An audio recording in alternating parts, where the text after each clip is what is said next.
percakapan dengan perempuan Samaria, di mana orang Samaria itu merasa tidak pantas untuk berjumpa, bahkan bercakap-cakap dengan Yesus. Karena itulah tradisi mereka. Orang Yahudi tidak pernah bergaul dengan orang yang lain, khusus orang Samaria, karena mereka dianggap najis. Lalu kemudian juga Rasul Paulus hidup, bertumbuh dan dewasa dalam lingkungan Yahudi.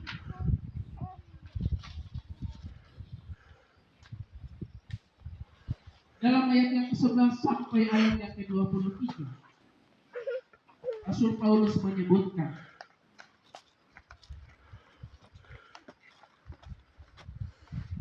umat Yahudi, orang Yahudi adalah bangsa yang dipilih oleh Allah. Dalam bagian ini diberikan kiasan mengenai pohon.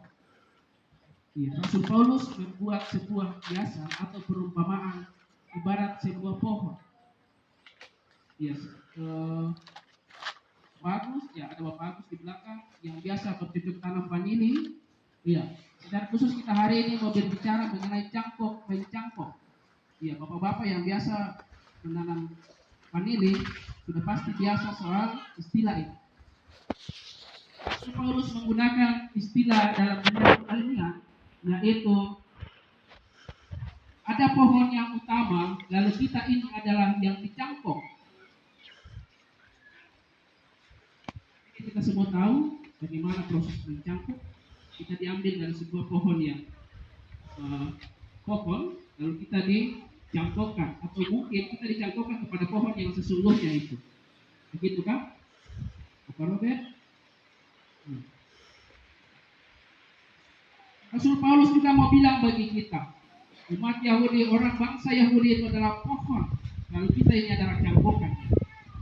Karena itu jangan bermegah.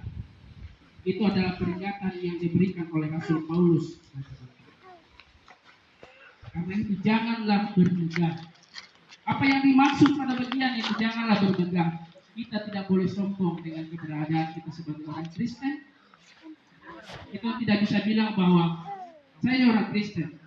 Saya ini sudah sampai tete nenek itu, bapak mama semua Kristen, habis sampai saya juga Kristen. Sehingga saya pasti diselamatkan. Betul. Itu adalah keyakinan iman kita. Tapi jauh lebih penting daripada itu adalah ada bagian yang sebentar akan kita renungkan bersama. Mari kita lihat pada ayat yang ke-22.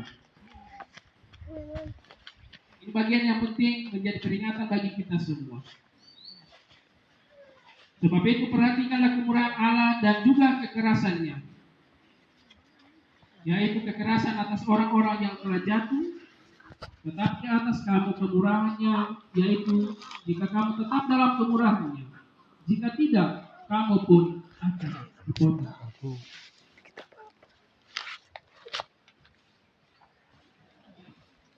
Bapak Ibu persekutuan, bagian ini secara khusus merujuk lagi kepada pernyataan-pernyataan Rasul Paulus, surat-surat Rasul Paulus yang lain. Kalau kita bisa lihat dalam Galatia pasal 5 ayat 22, ada di sekolah ini. Saudara, Bapak Ibu majelis, Galatia 5 pasal 22 itu tentang apa kira-kira? Ada yang tahu? Tentang buah-buah apa? Buah-buah. Ketika Rasul Paulus bilang pada ayat yang ke-22, yaitu jika kamu tetap dalam kemurahanku, dalam kemurahannya, jika tidak kamu pun akan dipotong juga. Bagian ini mau bilang sama kita hari ini bahwa hari ini saya hidup, hari ini saya ada sebagai seorang Kristen, hari ini saya ada dalam persekutuan sebagai jemaat di GKI Silo Penderjang, saya adalah pohon. Pohon yang baik sesungguhnya adalah pohon yang menghasilkan buah. Amin Bapak Ibu.